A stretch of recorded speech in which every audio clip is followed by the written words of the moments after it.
Cricket is a sport in existential crisis. Too much cricket in too many formats means that it is threatened on all sides by meaninglessness. This is a discussion about the future of the gentleman's game in the 21st century. Welcome to the Luke Alfred Show. I have 30 years of experience on the front lines of sports journalism, covering some of the biggest games in cricket, rugby, the FIFA World Cup, and even the Olympic Games. Come and join me as we learn about some of the greatest sports stories you've never heard. I'm Luke Alfred, and welcome to the show.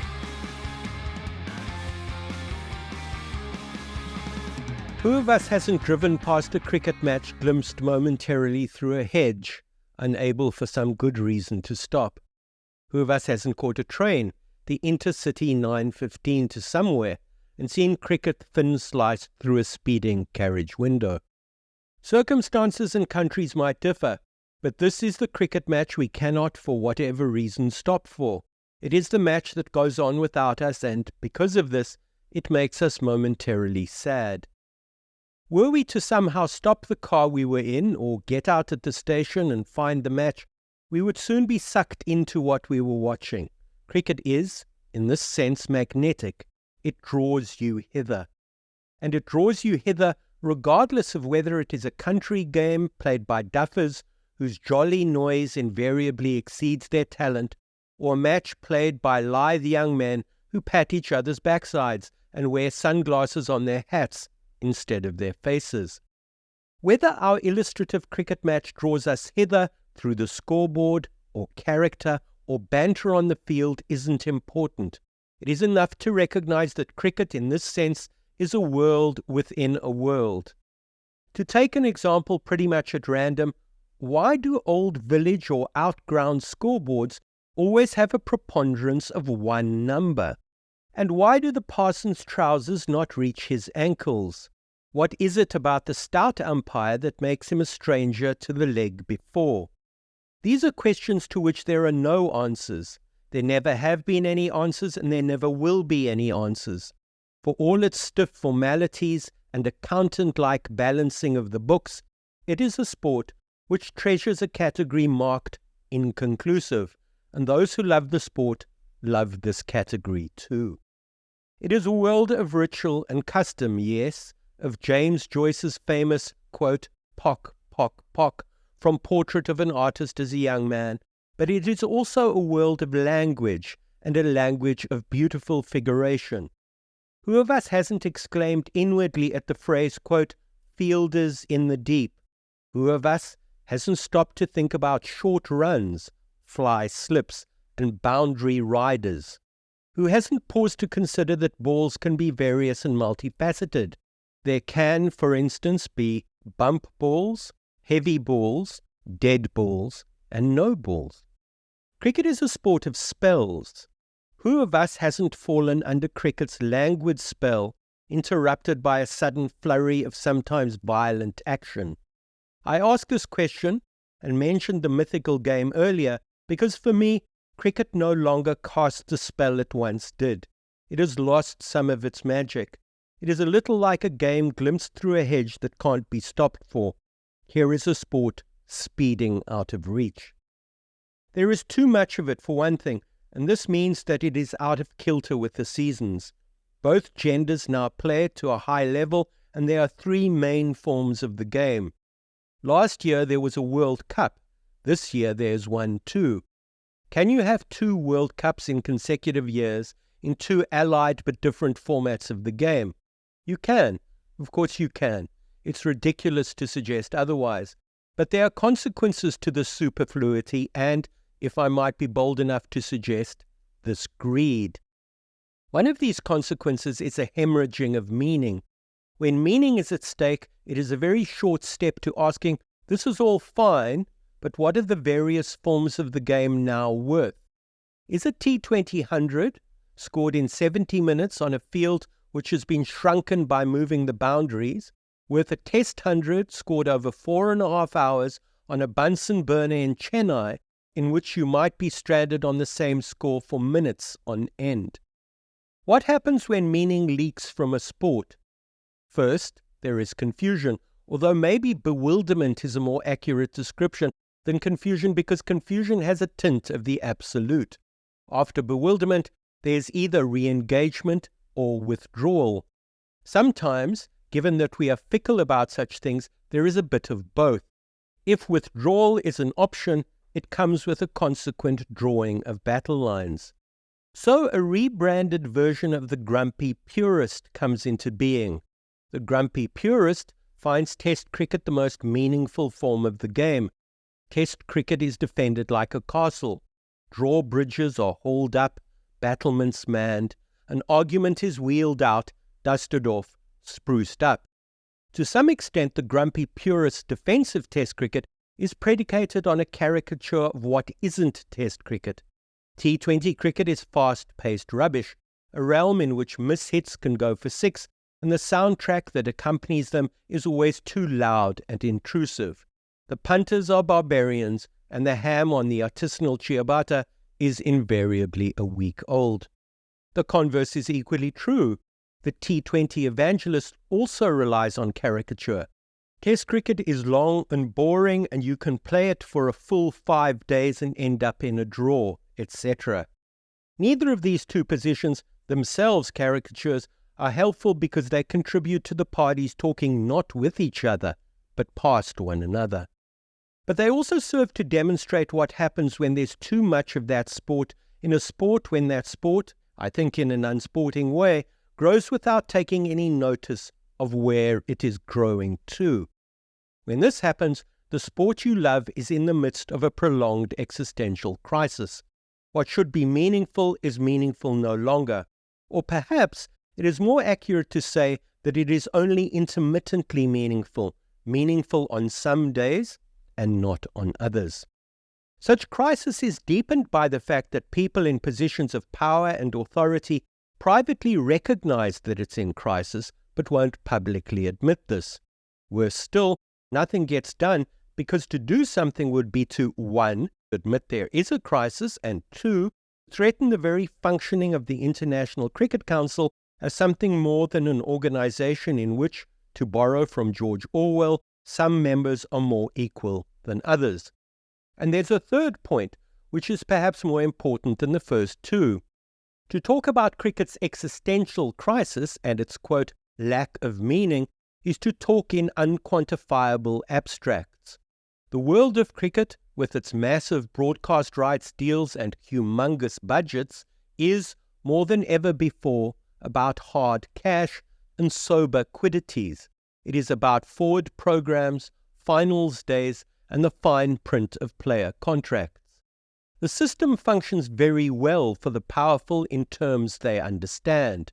To argue for the lyricism of cricket's language, its charming world within a world, is like reading a Philip Larkin poem to the chief executive officer of Google or Sony or Netflix. They might be respectful enough to listen to your little poem, but when it is done, they will laugh in your face.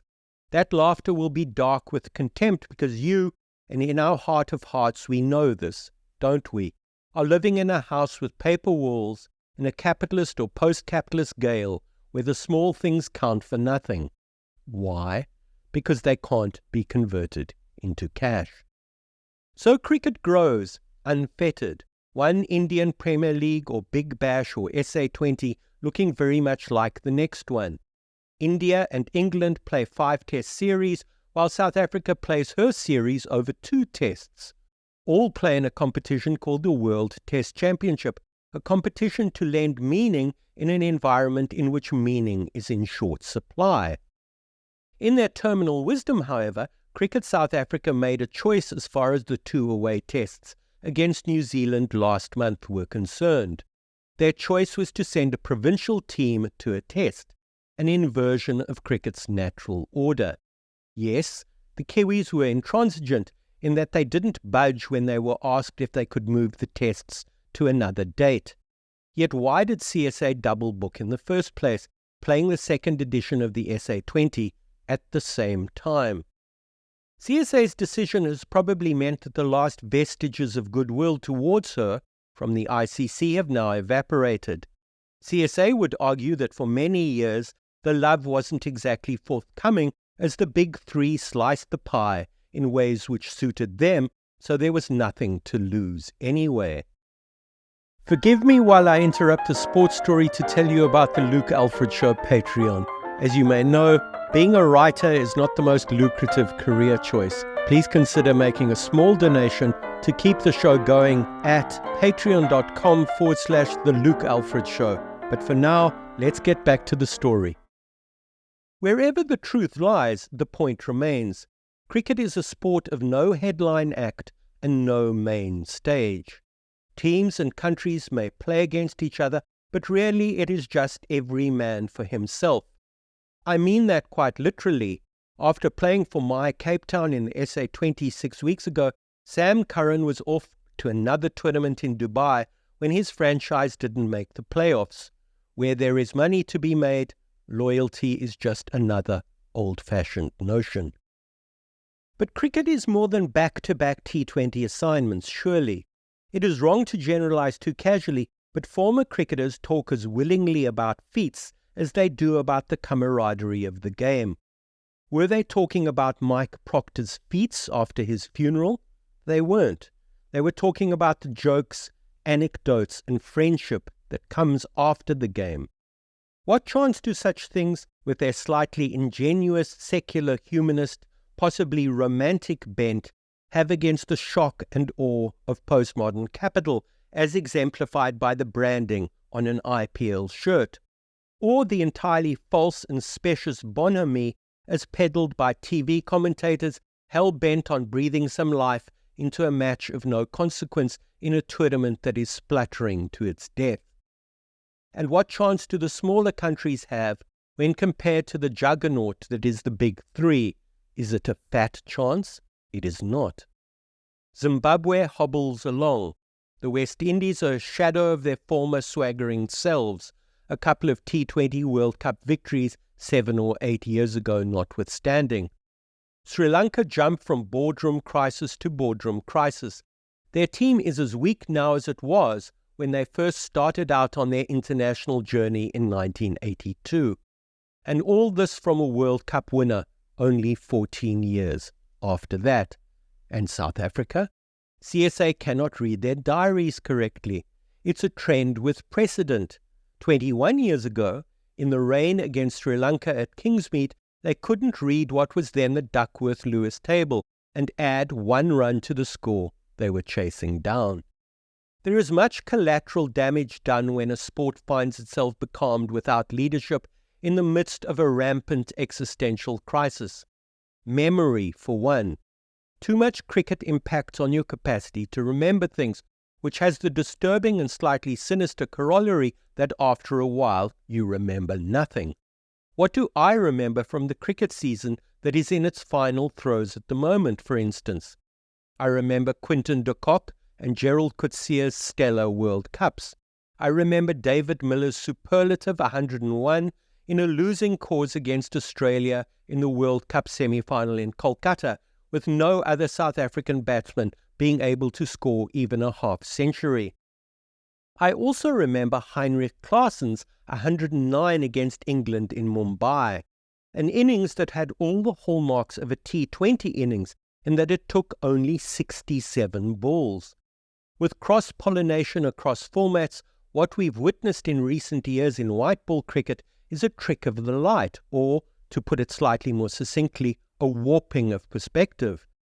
Klaassen's innings took a T20 approach on a small field in Mumbai to 50-over batsmanship. It felt indeed very much like a T20 innings, so lodges in the memory like one. That it took place within the context of 50 overs seems largely besides the point. Here was a T20 innings, if ever there was one. Again, memory is the victim, although, as they like to say, cricket might yet be the winner. Like Jos Buttler, Klaassen the cricketer lodges uncomfortably in the mind. Buttler scored 200s in his 100 Test innings with an average of just under 32, while Klaassen has played only 4 Tests with a higher score of 35 and an average of 13. Both made their mark as white ball cricketers, true. Wouldn't it have been fascinating, however, to see Klaassen progress as a Test cricketer, as I'm sure he would have? Alas, we will only see the 4 Tests because When he was dropped for the home series against India over the new year, Klaasen promptly called it a day on the 5-day stuff. There was a whiff of cutting your nose off to spite your face about the decision, but still, is Kyle Verreynne, the player who replaced him, the player Klaasie is? I don't think so. What else do I remember from the season that's in the midst of coming to an end?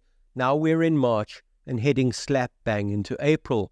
Well, Dean Elgar's 185 against India in the first test at Centurion stands out.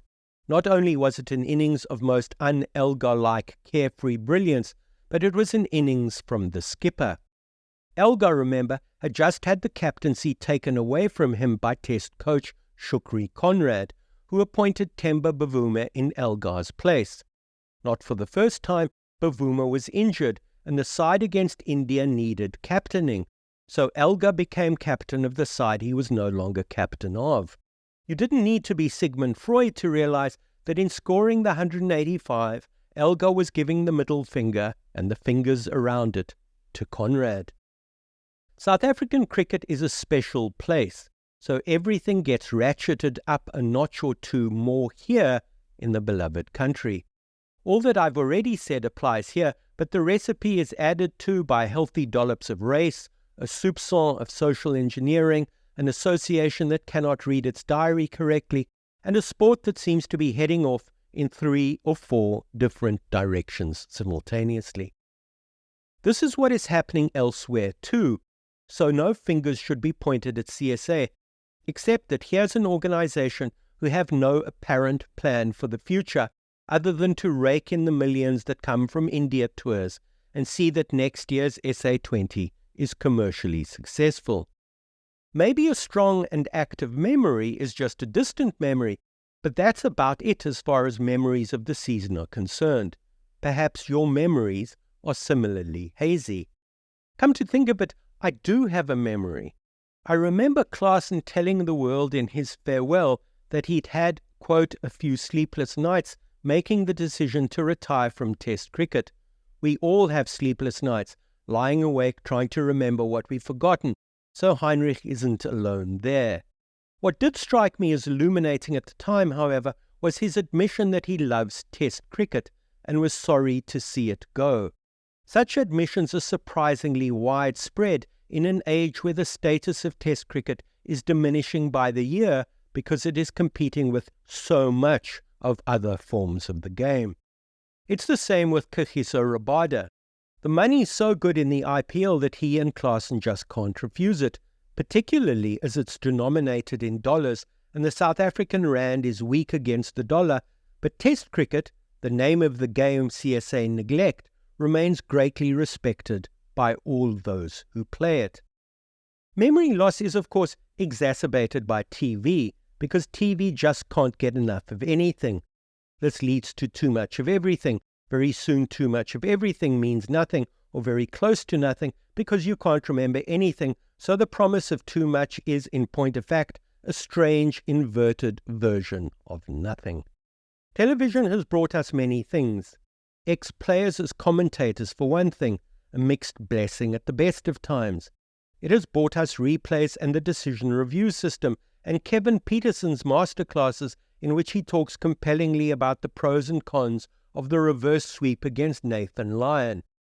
It has also blown like a gale through the gentle meadows of the language, flattening everything, including the words and phrases of cricket that bring it to life and somehow nurture and cherish it. Think of the simple things: overs bowled, balls faced, extras conceded. Some extras, or as they call them elsewhere, sundries, will be conceded by wicketkeepers, in which case they are termed byes. Others will be conceded by bowlers in the form of a no ball. The no ball is the ball that wasn't, the ball that turns back time, the ball that gets taken back from the bowler and has to be bowled again.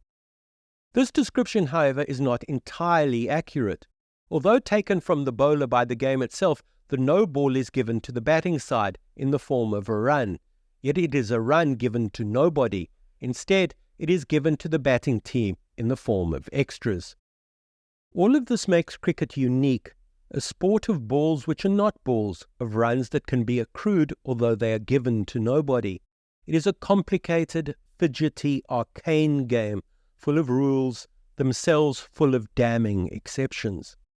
It is, in fact, a little like the English language itself, sometimes for this reason, and sometimes for other reasons, and sometimes for this and other reasons, is why we love it. But generally we don't love it for the way that it is brought to life by commentators on TV. They bring something else, yes. This something else has to do with the trustworthiness of their opinions. It might be termed their authority. It isn't, as a general rule, their facility with language. That is left to our memories and those old geezers who commentated on the radio. So where do we find ourselves? Does cricket have to be the sport fleetingly glimpsed from the speeding car or the speeding train? There is a great deal of good cricket around, irrespective of the format. You only have to look at Alex Carey's fighting 98 not out to win Australia the second test against New Zealand recently. There's also a great deal of suppleness of mind and technique around. Some of the shots played casually nowadays beggar belief. Standards of fitness have improved. Fielding and catching is top-notch. Witness Aidan Markram's catch in a playoff game in the SA20 to dismiss John Smuts of the Durban Super Giants. Yet the game also seems to be becalmed in a kind of relativism, in which, like in contemporary art, hierarchies of taste and worth have been abandoned. As we've said before, this is the relativism of too much cricket and not enough meaning, although it might also be the relativism of too much cricket and too much meaning. This meaning isn't being very well interpreted anymore. Once cricket writers and commentators were on hand to sift and judge, but that doesn't happen very much nowadays. What happens at the moment is that we get a vast breathlessness, which is what TV, who often own or partly own the product they describe, this certainly pertains to the SA20 with SuperSport, is very good at doing. The IPL is another very good example of this, a vast black hole of cricket that sucks everything, including criticism, towards it. The only thing that it doesn't appear to be able to do very well is open its door to Pakistanis. Perhaps the drift and absence of meaning will continue because the rich have something to gain and the middle class get enough of the pie not to complain too loudly. Soon the ICC's role will be strictly ceremonial, to be wheeled out for a handshake or a trophy tour in the threadbare choreography of sport in the 21st century. Some might say that this has already happened, as cricket becomes wall to wall, as those meant to govern can't govern, and those meant to be governed do their own thing. If you enjoyed this episode of The Luke Alfred Show, please give me a 5-star rating. As an independent creator, this podcast is made possible through your support.